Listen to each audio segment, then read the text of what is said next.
أعوذ بالله من الشيطان الرجيم بسم الله الرحمن الرحيم تختی نمبر 3 حروف مقطعات دا مونږ شروع کړیو.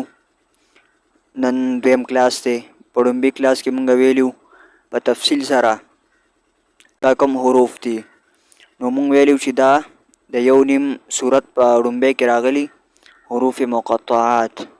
حروف مقطعات وړوکې آیات وي د دریو یا د څلورو حرفونو آیات وي، لکه مثال الف لام میم، الف لام میم صاد. که ډومبی کلاس تاسو نه وي کتلی هلته لاړ شئ، ډومبی کلاس وګورئ، ډومبی انشاءالله ډېر ښه پرې پوه شئ. او راځو دویم کلاس کې مزید یو کرله ورپسې بل هم وایو. مونږ ویلیو چې دا حروف مقطعات چې کوم دي په دې باندې دي مدونه. مد مونږ ویلیو چې د 5 الفونو په مقدار باندې به دا مد دا مونږ اوږده او راکاږو به. لکه مثال الف لام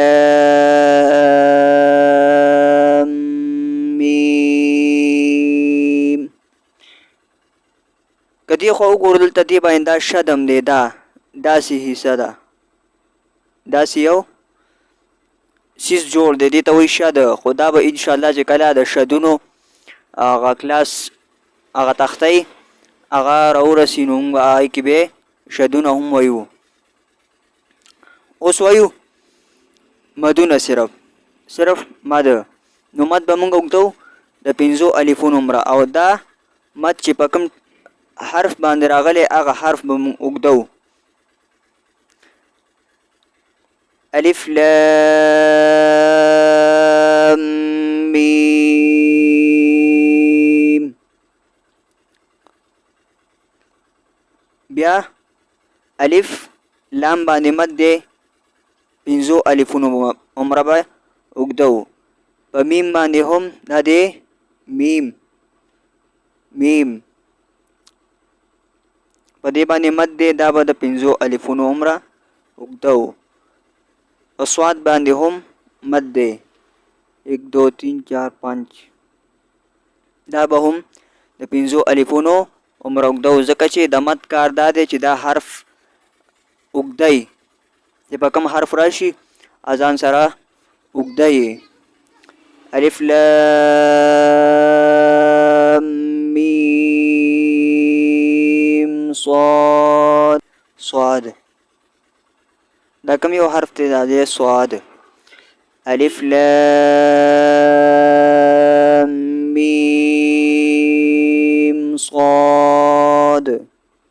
بیا الف خو په الف باندې شو، دا دی لام.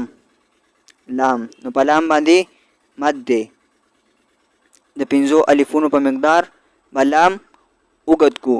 الف لام را. کړي زبر دې ته وایي، دا وړوکی نیمګړی الف دې ته وایي کړي زبر. دا به د یو الف په مقدار باندې دا مونږه اوږدو.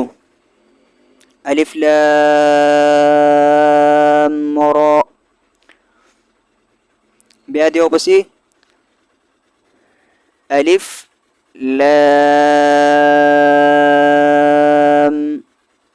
میم را.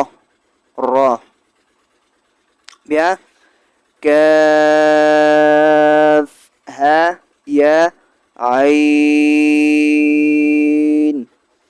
صاد. د 5 الفونو عمره صاد دا به اوږد شي، عین به اوږد شي، کاف به اوږد شي، ځکه چې په دې حروفو باندې پکې مدونه دي. ها او یا دا به د یو الف عمره اوږد شي. طه. په طا باندې کړي زبر د یو الف عمره، په ها باندې کړي زبر د یو الف عمره اوږدول پکار دی. طه سین میم. په سین میم په دې دواړو باندې مدونه دي، دا د 5 الفونو په مقدار اوږدول پکار دی. طاسیم میم. بیا طا سین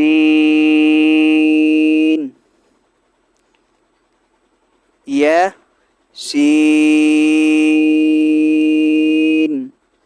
او صاد مفرد ځان له یو صاد دی او مد دی بی صاد.